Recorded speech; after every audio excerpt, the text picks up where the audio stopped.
All right, let's talk spinnerbaits. Spinnerbaits for me, when I first grew up, probably about my first 6 years, I did not toss anything but a spinnerbait.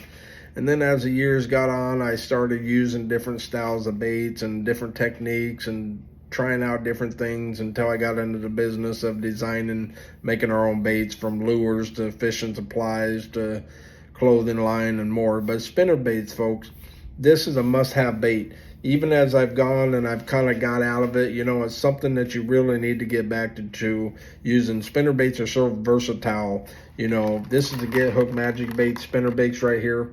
And typically I like to use like a 610 rod, extra fast tip, because you're going to want to have that feel. You could team it up, with a trailer style bait.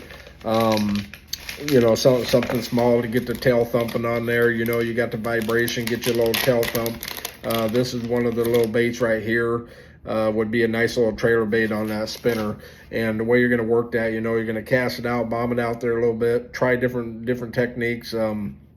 Anybody that says you need to bounce it up and down, you can do that. But to work a spinnerbait, you're going to want to cast it out, reel it in, change up your cadence a little bit. You could reel it in fast and then stop, and then reel it in fast and stop. You could pop it a couple times as you reel it, but you need to keep those blades moving. That's why it's called spinner bait. It's not called a jig, to where you're just sitting there bouncing it up and down and stuff. You got to get that thing out there. You got to get the blades moving, things stumping. It's great, when you're around schooling fish and things like that. If you want a good spinner bait right there, you can head on over to gethookedmagicbaits.com. Hundreds of fishing supplies, everything that you need in one stop. And be sure to follow us right over there on YouTube. Lots of tutorials and how-to and different techniques and things like that. Get Hooked Magic Baits. It's not about the baits, it's about the magic.